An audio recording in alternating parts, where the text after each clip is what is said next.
سلام دوستانو. یو پوښتنه چې وخت نه وخت راشکه مطرح کیږي هغه د تمرکز ده. ولې تمرکز نسو کوی؟ یا ځینې دوستان وایي چې زما حافظه خرابه سوې، زه د حافظې ستونزه لرم یا مې حافظه خرابه ده. ولې دا مسله پیدا کیږي؟ د دې مسلې اصلي ریشه او اصلي مورد په څه کې ده؟ آیا موږ واقعا د حافظې ستونزه لرو که څه؟ د تمرکز نشتون څو دلیله او څو انګیزې لري. لومړی دلیل یې چې معمولا په ماشومانو کې صدق کوي، په ندرت په لویانو کې هم صدق کوي، هغه د ADHD د یوې چې د ماشومانو اړوند ګډوډي ده د دې شتون ده. هغه ماشومان چې ADHD لري یعنی د کم توجهي په ګډوډۍ یا اختلال اخته سوي دي، هغه ماشومان، هغه تنکي ځوانان او هغه لویان معمولا تمرکز نسی کولی. دویم مورد د ژور خفګان او اضطراب ده. هغه کسان چې معمولا د ژور خفګان په شتون کې، د اضطراب په شتون کې موږ ته راځي جلسو ته او موږ ته وایي چې زما حافظه خرابه ده، زه تمرکز نسم کوی. دلیل تمرکز نه وي، ستونزه تمرکز نه وي، ستونزه خوب نه وي، ستونزه حافظه نه وي، ستونزه ژور خفګان او اضطرابي. هغه عزیزان چې په ژور خفګان اخته کیږي، اضطراب لري، معمولا د تمرکز په ستونزه هم اخته کیږي. یعنی دا هم یو لامل او دلیل. دریم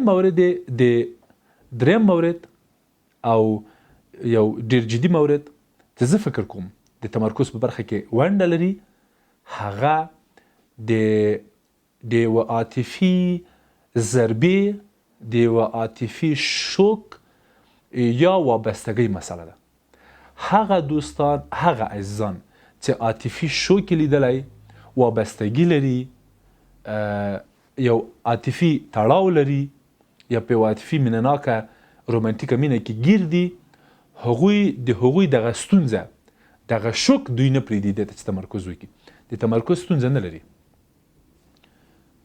وابستګي او عاطفي شوک دوی نه پرېږدي دې ته چې تمرکز وساتي. احتیاط د یوه عامل په حیث د تمرکز په برخه کې نقش لري. یعنی هغه عزیزان چې په متواتر ډول سګرټ وهي، ډیر زیات نسوار کوي، ډیر زیات له ځینو انرژي باب څښونکو نه استفاده کوي، هغه عزیزان چې ټابلیټکه خوري، شراب خوري، چرس وهي، هغه د حافظې ستونزه نه لري دوستانو، هغه د تمرکز ستونزه نه لري، هغوی د احتیاط یا روغتیا ستونزه لري. تر څو یې چې روغتیا حل نسی، د تمرکز ستونزه نه حل کیږي. بنان په لنډو کې دا نتیجه اخیستی سو چې د کم توجهۍ اختلال، د ژور خفګان شتون، د اضطراب شتون، د عاطفي شوک شتون، د وابستګۍ شتون او د روغتیا شتون ټول کله کله د نه تمرکز لامل او انګیزې دي. په ژوند کې داسې ډېر مسایل شته چې کیدای شي موږ په سم ډول، په ښه ډول او سالم ډول ترسره نه کړو، او دغه مسایل معمولا موږ د پښیمانۍ له احساس سره مخامخ یي، یعنی موږ پښیمانه کوي. زه فکر کوم چې هر انسان په خپل ژوند کې ډېرې پښیمانۍ لري، اما که احیانا کله دا مسله او دا سوال مطرح کیږي چې ښه زه خو اوس پښیمانه یم، ما خو دا بد اوس کړي، اوس له دغه حس سره، د پښیمانۍ له دغه حالت سره څه وکړم؟ په دې برخه کې غواړم څو مسلې دوستانو له تاسو سره شریک کړم. اول مورد خو دا ده چې پښیماني هم وکړئ، اما تلاش وکړئ، هڅه وکړئ چې په ژوند کې نوي فرصتونه، تازه فرصتونه ډیر جدي وګڼئ. یعنی صحیح ده تاسو یو بد وکړل، تاسو یو اشتباه وکړه، تاسو یو تېروتنه وکړه، اما اوس چې کوم فرصتونه او کوم غنیمتونه ستاسو په وړاندې پراته دي، په ښه ډول، په ښه شکل استفاده ترې وکړئ. پښیماني په خپل ځای پرېږدئ. پښیماني دې ستا اما اوس باید ته له دغو نویو فرصتونو نه له دغو نوو امکاناتو نه چې پیدا سوي دغه نوې چارې دغه نوی ځایګی چې اوس ته ورسره مخامخ یې له دې څنګه کولی سي چې استفاده وکړي. دویم مورد د بخښنې او عادي کولو مسله ده. هر څومره زر چې امکان لري هر څومره ډیر چې امکان لري زر ځان وبخئ زر مقابل لوري وبخئ او کوشش وکړئ چې دغه مسله زر عادي کړئ. بالاخره عادي کیږي. 6 ساعته وروسته 6 ورځې وروسته 6 اونۍ وروسته 6 میاشتې وروسته 6 کاله وروسته دغه مسله عادي کیږي. ښه خبر ده چې همدا اوس عادي کړئ او زر وبخئ هر څه وبخئ ځان وبخئ مقابل لوري وبخئ او زر دا مسله درته عادي کړئ. دریم مورد له پښیمانۍ نه او له پیښې نه څو اړخه جدي واخلئ. یو اصلاح، دویم عبرت، دریم بدلون، څلورم زده کړه. اوس دا پیښه وسوه دا لړه وسوه دا بدبختي رامنځته سوه دا ستونزه رامنځته سوه. له دغې ستونزې له دغه بد کاره له دغې بدې پیښې له دغې بدې چارې وروسته له دغې بدې چارې وروسته له دغه بده کاره څه په ځان کې اصلاح کړم څه په ځان کې بدل کړم عبرت او درس څه و او څه باید زده کړم دا کفایت کوي. اضافه وخت مه پرې ضایع کوئ. وروستی مورد د ارزونې ده. دغه پښیماني او دا چاره او دا بحث ټول راواخلئ الف تر یې وارزوئ. تاسو چیرته ملامت وئ مقابل لوری چیرته سلامت و تاسو چیرته سلامت وئ مقابل لوری چیرته ملامت و ښه وارزوئ او د وروستي ځل لپاره د وروستي وار لپاره په ذهن کې مرور کوي او ورته ووایي چې نور زیاتیزه وخت نه لرم.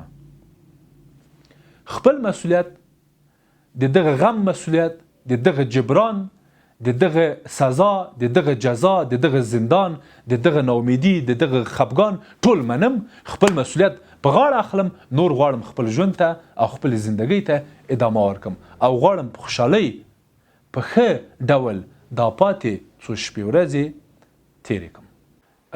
لکه څنګه چې تاسو په جریان کې دوستانو افغانان او زموږ ټولنه زموږ خلک وخت نا وخت له داسې مسایلو سره مخامخ کیږي چې مقابله مبارزه او پر وړاندې درېدل ورته سختي. یعنی اجازه راکړئ دا ووایم چې له سختیو سره له ناملایماتو سره له نابرابریو سره او له ستونزو سره معمولا موږ څه کوی سو او دا هغه څه دي چې په دې وروستیو کې ډېر ورسره مخامخ سوی یم. یعنې ډېر داسې خلک شته ډېر داسې هېوادوال زموږ شته چې دوی سره باید مرسته وسي چې په سختو حالاتو کې په بدو حالاتو کې په بدو وضعیتونو کې په بدو حالتونو کې څنګه کوی سي دوی له سختو سره مبارزه وکړي ډغرې ورسره وهي او ځان سالم ترې راوباسي.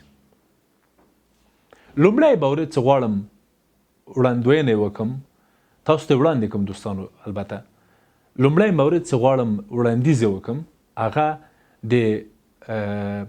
د خپل ځان او د خپلو وړتیاو لوړول دي. یعنی تاسو د طبیعي پیښو تاسو د نظامونو د ړنګېدلو تاسو د سیاسي بدلونونو تاسو د ځینو تروریستي پیښو تاسو د ځینو زلزلو او طوفانونو مخه نسئ نیوی. اما که غواړئ چې ژوند وکئ او په همدغه محیط کې ساه وباسئ نو اړتیا لرئ دې ته چې خپل تاب او توان لوړ کړئ خپله تاباوري لوړه کړئ خپل مقاومت ډیر کړئ خپل ځواک ډیر کړئ او خپل قدرت ډیر کړئ. دویم مورد چې غواړم پیشنهاد وکړم هغه څه چې په دې برخه کې موږ سره زه فکر کوم د ناخوالو په وړاندې مرسته کوي هغه د زړه خواله ده. موږ کیدای سي خلک کنټرول نسو کړی موږ کیدای سي ناملایمات ستونزې او ربړې له مخې لرې نسو کړی اما دا کار کوی سو چې د یو چا زړه خوشحاله کو د یو چا غږ واورو د یو چا درد احساس کو یا خپل درد او غم له یو چا سره شریک او ګډ کړو. دا مورد یعنی د زړه خواله په سختو شرایطو کې تاسو سره کومک او مرسته کولی شي. دا کار ضرور وکړئ. تاسو خپل هم وکړئ او کوم څوک ولیدل لغه سره د زړه خواله وکړئ. وروستی مورد د امید ده.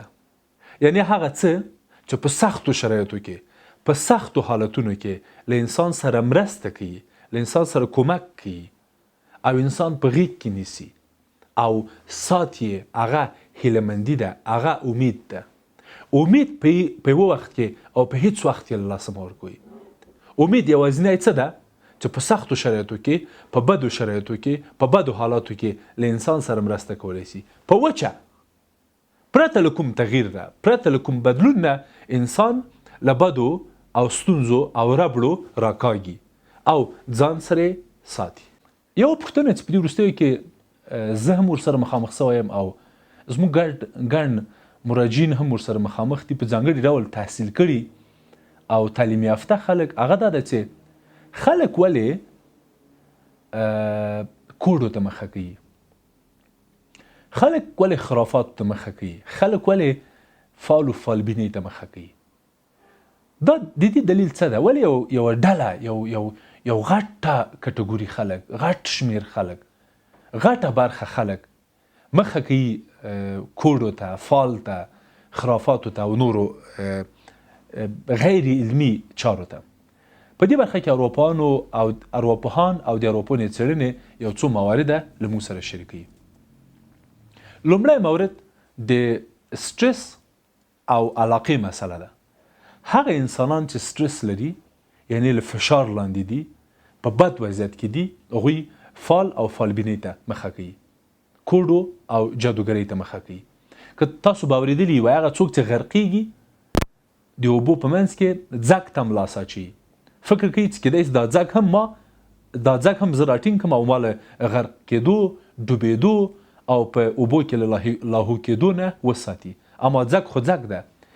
ارواپوهانو وایي کله چې انسان په سټرس کې واقع کېږي، دغه سټرس دی فالبینۍ ته، کوډګرۍ ته، جادوګرۍ ته او دې ته اړ باسي، در حالی کې چې خپله ښه پوهېږي چې دا کار یې ناسالم ده او ګټه هم نه ورته لري او هغه کوډې، جادوګرۍ او فالبینۍ د سره کومه مرسته او کومک هم نسي کولی. دویم مورد چې ډیری ارواپوهان په دې باور دي چې هغه د کوډو ته یا فالبینۍ ته د مخې کېدو یا طالبینۍ ته د مخامخ کېدو مسله کې، هغه د شخصیت یا د اوتر یا آشفته شخصیت مسله ده. هغه انسانان چې تریدلی دي یا آشفته دي، ډار سوي دي یا مضطرب دي، هغوی ډېر طالبینۍ ته مخه کوي، طالب هغه کوي، ګوري او دې ته مخه کوي. یعنی په ټوله کې ارواپوهان دا په دې اړه دا خبره غواړي وکړي چې د شخصیت او د جادوګرۍ، کوډګرۍ، کوډو او دې ورته نورو مسایلو ترمنځ یو ارتباط ده. یعنی په فال پسې ګرځېدلو او شخصیت ترمنځ یو ارتباط شته. وروستی مورد چې زه غواړم اشاره ورته وکړم، هغه د ځان خوښۍ، نرسیزم او هوش مسله ده. ارواپوهانو په بیلابیلو څېړنو کې دا پیدا کړي چې هغه اشخاص او افراد چې نرسست دي، ځان خوښي دي، معمولا طالع، چانس او فالبینۍ او ورته نور مسایلو پسې منډې وهي، او هغه انسانان چې د هوش کچه یې کته ده، یعنی هوشمنده، زرنګه او هوښیار نه دي، معمولا کوډو، جادوګریو، دمونو، تعویضونو او کوډګرو، جادوګرو پسې منډې وهي او خپل فالونه ګوري راګوري. آیا احساس کوئ چې په اړیکه کې مو قرباني یئ؟ آیا احساس کوئ چې تاسو نه ناوړه استفاده کیږي؟ آیا احساس کوئ چې تاسو د تاسو له وجود نه، د تاسو له احساساتو نه بده استفاده کیږي؟ زه باور لرم دا پوښتنه به تاسو ډیرو سره مطرحي. زموږ ګڼ مراجعین هم وخت نه وخت دا پوښتنې له موږ نه کوي او کله چې زه کامنټونه یا انبوکس کې د دوی تبصرې، لیکنې او پوښتنې لولم، له ورایه دا معلومیږي چې دوی په خپلو اړیکو کې قرباني دي. دوستانو که تاسو هم دا احساس وکړه چې قرباني یې یا مو ژوند وران څه یا د چا په لومو کې یا په دام کې ښکېل سوی او چا ناوړه استفاده درنه وکړله، په داسې یو وضعیت کې څو کارونه ترسره کولی شئ دوستانو. لومړی دا چې دا خپله اړیکه ښه زیاته او اول تر آخره وارزوئ، بررسي یې کوئ او ښه وګورئ چې آیا واقعا تاسو نه استفاده سوې که تاسو احساس کوئ چې استفاده رشکه سوې. ډېر ځله ماته خلک راځي وایي زما په احساساتو یې لوبې وکړې، ما سره یو استاد خیانت وکړ، ما سره دا وکړه، ما سره دا وکړه. کله چې زه کیسه اورم هلته د خیانت مسله نه وي. هغه کس ورته راځي ډېر راحت ورته وایي چې ما یو څو میاشتې له تاسو سره خبرې وکړې، بالاخره دې نتیجې ته ورسېدم چې تاسو زما وړ نه یې، زه غواړم یو بل چا سره واده وکړم. دې ته خیانت نه وایي دوستانو، دا خو د هغه حق ده، هغه حق لري چې انتخاب وکړي. نه استاد ولې د ما وخت ضایع که ما سره واده کړې وه اشتباه یې کړی و. نو یو وخت کې به فکر یې کوو چې کیدای شي ستا سره اړیکه جوړه سي. یو وخت کې متوجه سو چې نه واده یې مهمه نه ده، دې کس سره واده اصلا یو ظلم ده. په داسې وضعیت کې اول ښه وارزوئ دا مسله چې آیا واقعا قرباني یئ که تاسو فکر کوئ چې قرباني یئ. بیا دوستانو کوشش وکړئ چې دا خپل نقش ودروئ، یعنی هغه څه چې تاسو قربانۍ ته ورکاږي، هغه څه چې تاسو قرباني کوي، هغه کړنې چې تاسو د قربانۍ کندې ته ورغورځوي، تاسو د قربانۍ لومې ته ورنږدې کوي، هغه تاسو خپله کوئ، هغه د اقل خپله له منځه یوسئ. یعنی کیدای شي زه باور لرم کیدای شي شاید تاسو قرباني ورکوئ، اما هغه چې له تاسو نه استفاده کوي هغه پرېږدئ په خپل ځای. تاسو هغه ونډه، هغه نقش، هغه چاره چې تاسو قربانۍ ته ورکاږي هغه چاره په خپله حل کوئ. یعنی خپل نقش، خپله ونډه له منځه یوسئ.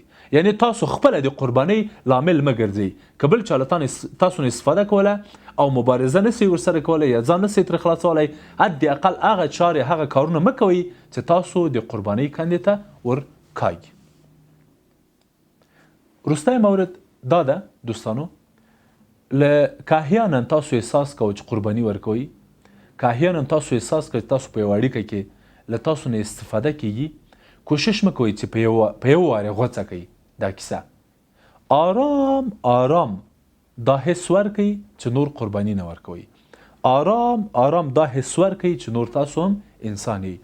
آرام آرام له دې دا حس مقابل ورته ورکئ چې تاسو هم احساسات لرئ، تاسو هم زړه لرئ او د تاسو په زړه کې هم وینې خوټیږي، تاسو هم انسان یئ، تاسو هم حق لرئ چې ژوند وکئ، له ژونده خوند واخلئ او په ژوند کې د ځان په برید خوشحالي نصیب سي او خوشحالي واخلئ.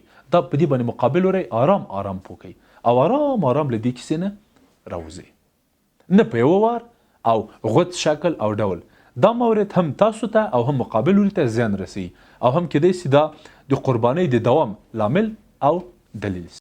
کله کله په ځینو اړیکو یا روابطو کې ځینې خویندې او ورونه صدمه خوري، زیان ویني، قرباني کیږي، یا ځینې کسان داسې پیدا کیږي چې په ځینو اړیکو کې شړل کیږي یا په اصطلاح طرد کیږي، لرې کیږي او په شا تنبول کیږي یا په سینه باندې وهل کیږي.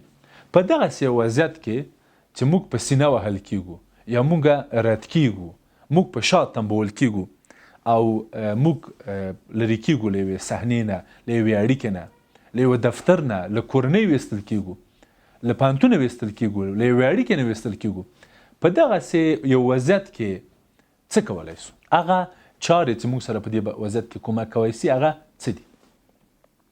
اول غواړم اشاره وکړم چې دا احساس چې ګڼې زه وشړل سوم، زه په شا وتنبول سوم، زه ایسته ورسومه، زه ټیله سومه، دا صرف یو ذهني وجود ده. یعنی په واقعیت کې څوک سړی نه، هېڅ څوک نه سړي، هېڅ نه یوازې کیږي، هېڅ نه سړل کیږي. دا یوازې یو ذهنیت ده چې زه پلاني وسړلم یا زه پلانی لرې کړم. دا یو ذهنیت ده او دا صرف یو احساس ده او دا احساس صرف په ذهن کې سته. په واقعي شکل کې تاسو هیڅ شی د تاسو په واقعي او مادي ژوند کې هیڅ څه هم بدلون نه ده کړی، هیڅ څه هم نه دي ترسره شوي. دویم دا چې هغه جنبې، هغه اړخونه، هغه ابعاد، هغه لوري، هغه ګټې، هغه مثبت اړخونه، هغه مثبت ابعاد چې تاسو په دغه شړل کېدو کې چې اوس احساس کوئ لاسته راوړلي وسنجوئ. تاسو په دې فکر مه کوئ چې زه وسړل سوم. تاسو د سټیو جابس کیسه غواړم دلته دوستانو تاسو ته وکړم. سټیو جابس چې کله له خپلې کمپنۍ وشړل څه ویې نه زړل، نشي توکو ته مخه ونه کړله، چاړه یې راوانخته چې په خپله ګېډه کې ووهي، خپل رګ یې مونه واهه، د موږک دوا یې مونه خوړه او غیبتونه او شکایتونه په فیسبوک کې پوسټونه هم شروع نه کړله. څادر یې راواخیسته، په اوږه یې که او له خپلې کمپنۍ نه له اپل نه ووته او لاړه مکنتاج یې جوړ کړه. کله چې مکنتاج جوړ کړه بیرته د خپل سهم په وسیله کمپنۍ ته راننوته او تر مرګه په دې کمپنۍ کې پاتې سه او نامي سه. تاسو هم کولی سئ چې کله شړل کېدئ ونه زاړئ، په هغو مثبتو ابعادو فکر وکړئ چې ولې وشړل سوئ، څنګه کولی سئ بیا ننوځئ، څنګه کولی سئ بیا هغه ګټه ترلاسه کړئ، څنګه کولی سئ بیا د یوې لوړې کمپنۍ، د یوې غټې کمپنۍ په یوه ښه مینه کې، په یوه ښه اړیکه کې، په یوه ښه رابطه کې بیا وارد سئ او بیا ورننوځئ. په دې اړه فکر وکړئ. زاړئ مه، لاسونه مه سره مروړئ، کنځاوی مه کوئ، توهین مه کوئ، سپکاوی مه کوئ، تخریب مه کوئ. دا څومره بد عادت ده چې ځینې له یوې مینهناکې اړیکې نه وځي او بیا زیاتي تخریبونه شروع کړي. دې ته یې سپکاوی کوه، هغه ته یې سپکاوی کوه. دا ډېر رذیلانه او ډېر منفي چلند ده. یو وخت کې په مین وایي اوس راغلی هغه د دغه سړي لمن د په سر راته راړولی ده. چې مین وایي زه چېرته ومه چې اوس د دا قصې راته شروع کړي دي. دا موارد ډېر د ډېرو ضعیفو انسانانو کار ده. مین وایي اوس اړیکه خرابه شوه، خپل کار کوه. وروستی مورد د پشتکار یا په کار کې د تلاش او زغم مسله ده. همیشه په یو کار کې تلاش وکړئ، بالاخره نتیجه ورکوي. هیڅ انسان بل انسان نشي سړلی، هیڅ انسان بل انسان نشي تمبولی شاته. هر انسان خپل استعدادونه لري، خپل وړتیاوې لري او که په خپلو استعدادونو او خپلو وړتیاو تکیه وکړي، یو وخت کې یو زمان او یو وخت له خپلو استعدادونو نه نورې ګټې، نورې اړیکې، نور امکانات، نورې ښېګڼې، نور موارد ترلاسه کولی سي او خپل ژوند پرې جوړولی سي. آیا تاسو متوجه سوي یئ زموږ په ټولنه کې، زموږ په هیواد کې، زموږ په خلکو کې د تغییر او بدلون مسله لږ سخته سوې ده؟ یعنې په ډېره سختۍ موږ تغییر منو، په ډېره سختۍ موږ بدلون منو.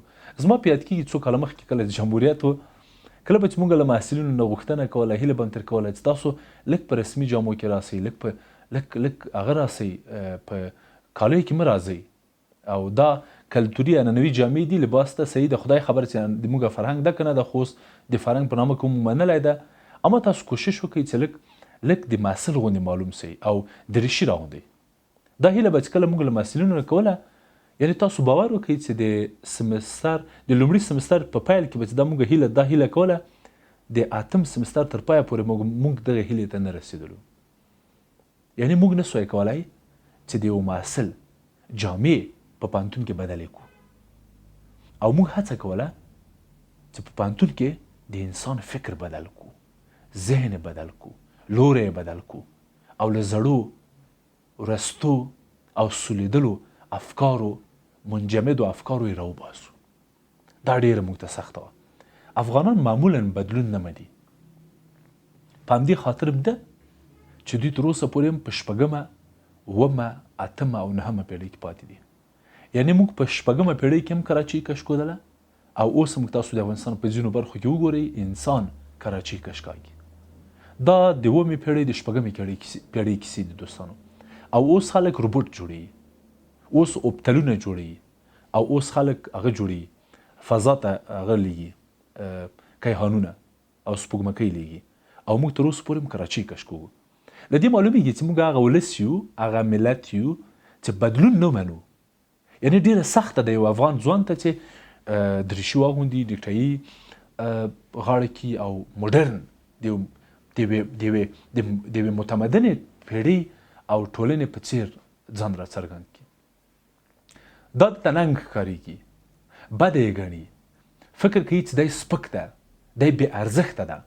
نه، تاسو کولی سئ ښکلې جامې واغوندئ، تاسو کولی سئ د نورې دنیا په څېر د ډېرو انسانانو په څېر لباس واغوندئ.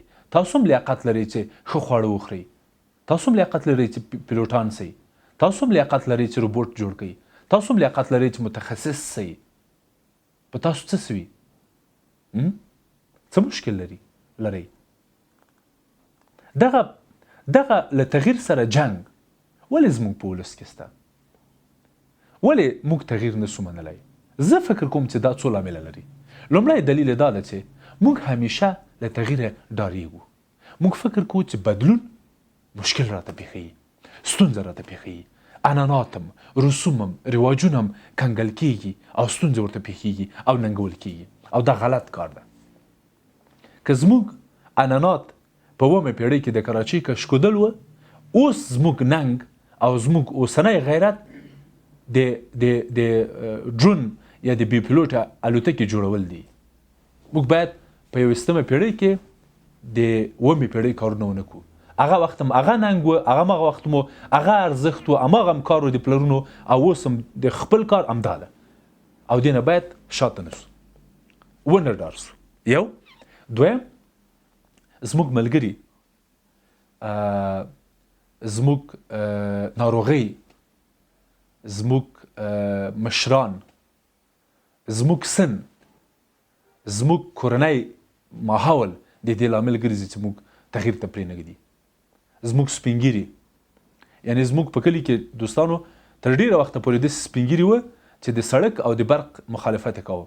وایي موږ تر څو چې موږ ژوندي یو دې کلي ته به برق رانیسي، تر څو چې موږ ژوندي یو دې کلي ته بس ډمبر سړک د قنداریانو په اصطلاح رانیسي، تر څو چې موږ ژوندي یو.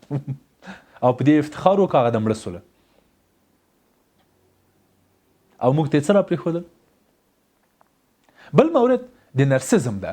کله کله موږ ډېر خودشیفته یو، ډېر هغه یو چې موږ داسې وکړل، موږ دا کار وکړو، دا کار وکړو. یو نظر زه لرم دوستانو د جنګونو او د جنګیالي ولس د تربیه کولو په اړه. موږ په کراتو په دې افتخار کړی چې دا مات که، هغه مات که، هغه مات که، هغه مات که. انګریز مو مات که، روس مو مات که، امریکایان مو مات کړل. ښه، څه دې وکړل؟ نتیجه، ګټه، څه دې وکړه؟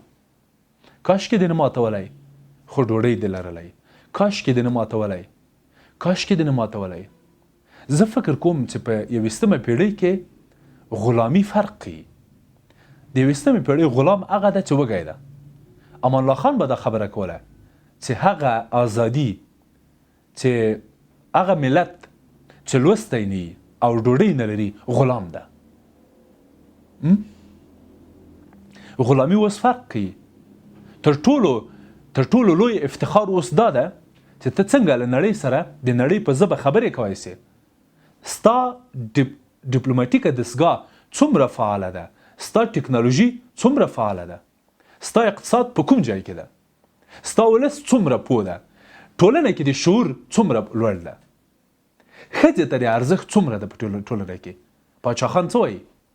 پاچا خان وایي، خان عبدالغفار خان وایي چې تاسو د یوې ټولنې تمدن د هغې ټولنې له خلکو او له ښځو سره له چلنده وارزوئ. بیا پوه سئ چې دا خلک څومره متمدنه دي. که ښځه سپکېدله پکې، که ښځه رټل کېدله پکې، که ښځه وهل کېدله پکې، که ښځه په خلطو او په تورو ټوټو کې اچول کېدله او خلطې ورغوستل کېدلې او صرف د جنسي اړیکو لپاره رامخته کېدله او موږ پرې حملې کولې او پخلی پې کېده او بچي پې زېږل کېدل، تاسو معلومولی سئ چې دا ټولنه څومره وروسته پاته، څومره نامتمدنه او څومره قبایلي ورسته او زړه ده. ولې جنګ کوئ له تغییر سره؟ پرېږدئ چې بدلون راسي، پرېږدئ چې زموږ نسل بدلون غواړي، له خپلو زړو فکرونو سره لاړ سي یو بلې پیړۍ ته. موږ او زموږ نسل، زما نسل پرمختګ غواړي، ژوند غواړي، سکون غواړي، آرامش غواړي، خوشحالي غواړي. او دا ته مه راشه لطفا، که ارزښت مې، که ملګری مې، که پلار مې، که سپین ږیری مې، که دولت مې، که نظام مې، که هر څه مې، دا مه راشه اخله. زه حق لرم او نور ما مه ورسره جنګه. وروستی مورد چې غواړم اشاره ورته وکړم دوستانو، موږ راحت یو، موږ آموخته یو، موږ عادت یو. اوس یو نوی شی راځي، موږ ټکر ورسره کوو، جنګ ورسره کوو او جنجال ورسره کوو. دا هم متاسفانه د بدلون، د مخالفت لامل او دلیل ګرځي. کیدای شي تاسو ته هم کله کله پوښتنه پیدا شي چې ځینې ټمبل انسانان، ځینې له کاره لوېدلي انسانان، ځینې بیکاره انسانان، ځینې شپه ورځ ویده او پراته انسانان ولې دومره بریالي او موفقه دي؟ ډېر هغه افراد او اشخاص چې نن د بریا او د بریالیتوب هیرو دي، قهرمان دي، هغوی معمولا په مکتبونو او پوهنتونونو کې ټمبل، ناکامه، حتی له پوهنتونونو او مکتبونو نه سړل سوي انسانان دي. اما نن په زرګونو انسانان د دوی په کمپنیانو کې کار کوي. نن په زرګونو انسانان د دوی دارایی ته، د دوی بډاینې ته لاس دی او خیرات ترې غواړي. هیوادونه چلوي، د نړۍ د ماشومانو په اړه فکرونه کوي، د نړۍ خیریه مؤسسې او بنسټونه حمایت کوي او ملاتړ ترې کوي. دغه ټمبلان څنګه موفق سول؟ ولې آیا د ټمبلۍ او د موفقیت تر منځ کومه اړیکه ده، ارتباط ده؟ موږ هم ټمبل سو چې بریالي سو که څه کیسه ده؟ دا کیدای شي تاسو ته پوښتنه دوستانو. بله دوستانو، یو راز د خلاقیت او د پرمختګ دوستانو ټمبلي هم ده. ولې؟ لومړی راز دا ده، هغه ټمبل انسانان چې ټمبلي کوي معمولا مبتکري. هماغه انسانان چې په ډیرو چارو، ډیرو کارونو کې بوخت دي، دلته دا کار وکړه، دغه کار وکړه، هلته په دې کې مصروف څه کې، دلته مصروف څه، هلته مصروف څه، دلته مصروف څه، دلته مصروف څه، هلته مصروف څه. دغه بوختیاوې او مصروفیتونه معمولا زموږ ذهن له هر څه ډکوي.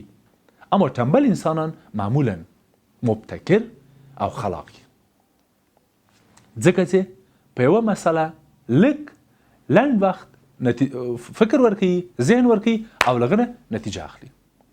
دویم، هغه انسانان چې ټمبل دي معمولا صحیح ده چې ټمبل دي، اما په خوا کې بې هدفمند دي، یعنی یوه خاصه موخه تعقیبوي.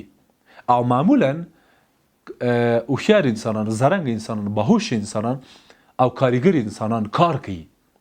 او ځینې ټمبلان بیا یو کار خلق کوي، یو کار رامنځته کوي او یو زړه کوي، رسک مني، او بیا هغه د یوې کمپنۍ او د یوې ادارې چښتن کېږي او دا په لسګونو په سرګونو باهوشه بیا د هغوی کار کوي. هماغه د رحمان بابا شعر دی چې وایي عقلمند د طالعمندو نوکران سي، یا عقلمند د طالعمندو نوکران دي. دا خبره کاملا علمي او منطقي ده. دریم مورد د اهمیت ده. ټمبل او کارګر څه شي ته اهمیت ورکوي؟ څه ته اهمیت ورکوي؟ کارګر خلک معمولا ورزش، معمولا استراحت، معمولا تفریح ته وخت نه ورکوي. ټمبل خلک معمولا ډیر وخت په تفریح، ډیر وخت په استراحت او ډیر وخت په خوشحالیو، مستیو او ساتیریو کې تیروي. او دغه ساتیري، دغه استراحت، دغه تفریح دوی ته ښه ذهن ورکوي او دغه ښه ذهن دوی ته ښې لاسته راوړنې او ښې بډاینې ورکوي. او موږ متاسفانه کارګر معمولا استراحت نه کوو، معمولا استراحت ته اهمیت نه ورکوو. بل مورد د ټمبلو خلکو د آرامش مسله ده. ټمبل انسانان معمولا آرامش لري، معمولا آرامش د هوش، د ښه هوش او د ښې پایلې نتیجه ده. یعنی هغه انسانان چې آرامش لري، ښه هوش هم لري، ښې پایلې هم لاسته راوړي. وروستی مورد او وروستی مسله چې غواړم اشاره ورته وکړم، هغه د ټکنالوژۍ او د ټمبلانو مسله ده. ټمبلان معمولا له ټکنالوژۍ نه ډیر کار اخلي. ټمبلان معمولا ډیر زیات په ټکنالوژۍ کې پاتې کیږي. او دغه زیات په ټکنالوژي کې پاتې کېدل بالاخره د یو نوښت او د یو خلاقیت لامل ګرځي چې هغه خلاقیت چې کله دوی له ټکنالوژۍ نه له علم نه له پرمختګونو راخلي په خپل ژوند کې پلی کوي د دوی لپاره یو وری د دوی ژوند ګل او ګلزار ګرځي. آیا تاسو کله داسې احساس کړی چې په د ژوند په لاره کې ورک سوي یئ؟ آیا تاسو داسې احساس کړی ده چې ژوند او د ژوند مسیر او لاره د شکه ورکه سوې؟ آیا تاسو داسې احساس کوئ چې په یوه څلورلارې کې ولاړ یئ او نه پوهېږئ چې کومې خواته لاړ شئ؟ دغسې احساس معمولا انسانان د ژوند په یوه مرحله کې کوي.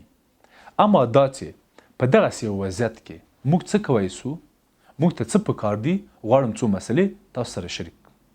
لومړی دا چې کوشش وکړئ په لومړي قدم کې د ویرې په ځای شجاعت ته اجازه ورکړئ، د ویرې په ځای زړه ته اجازه ورکړئ، زړور اوسئ.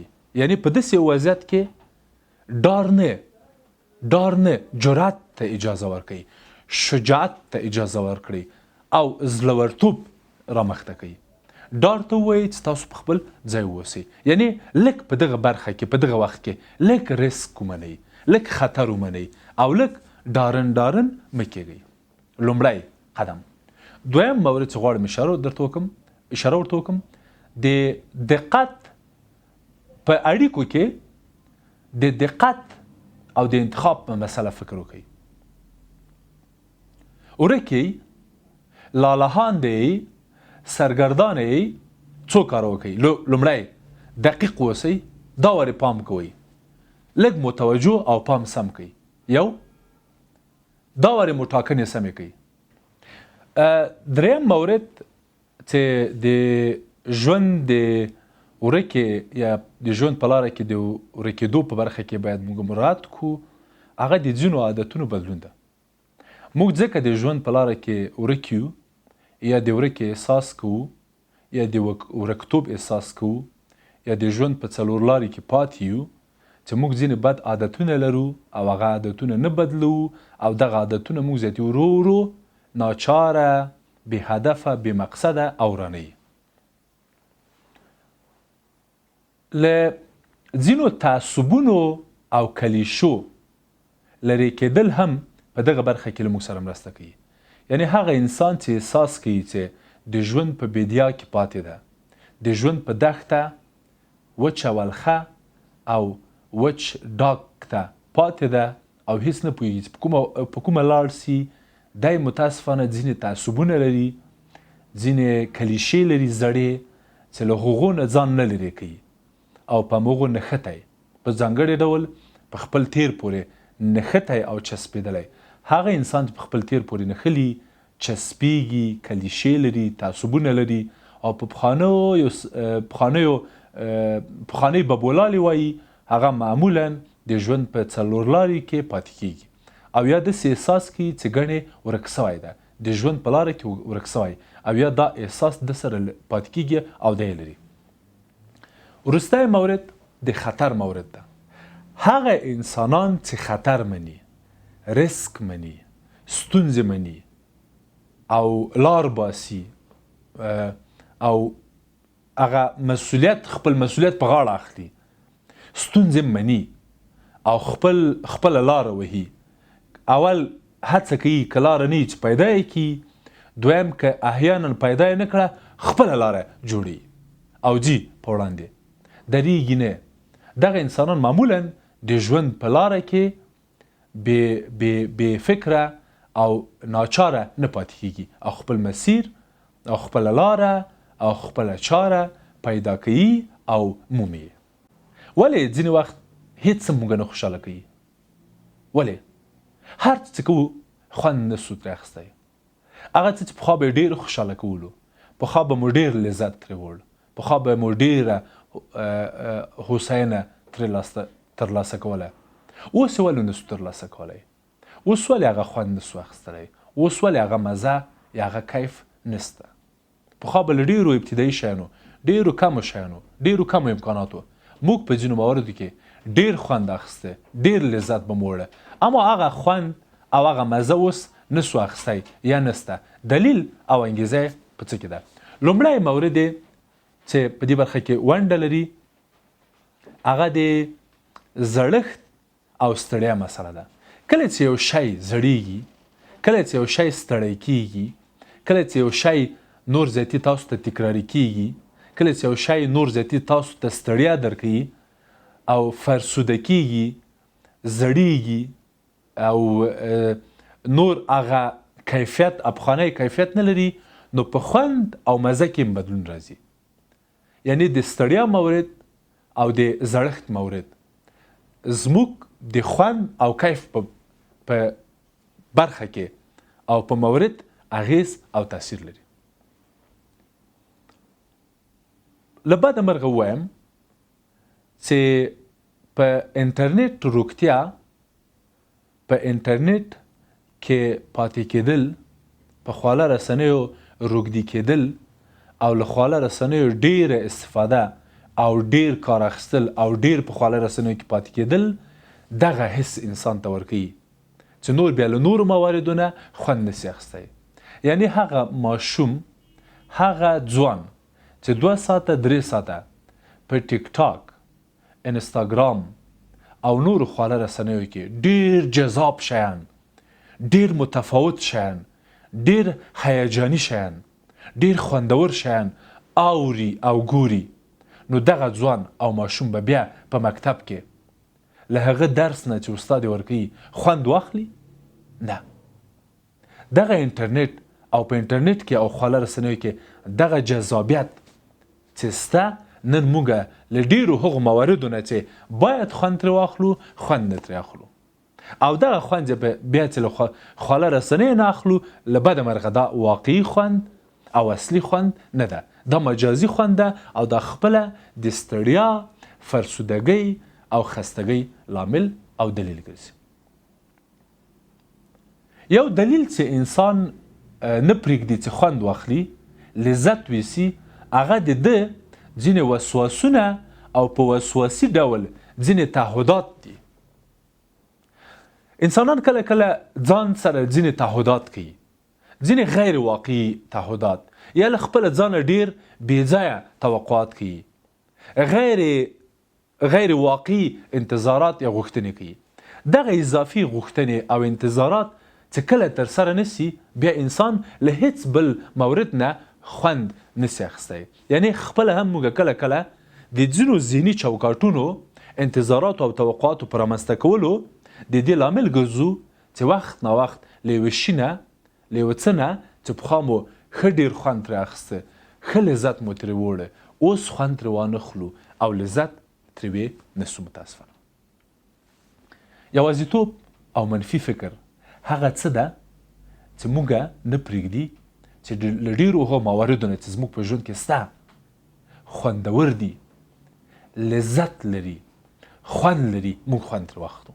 که موږ یوازې یو، تنها یو او فکر مو منفي، که مو چارچاپیر هر څومره ښکلاوې وي، خوندونه یي، مزې یي، لذتونه یي او هوساینې یي، موږ چون منفي یو، موږ چون یوازې یو، له هغه نه خوند او مزه نسو اخیستی. مننه.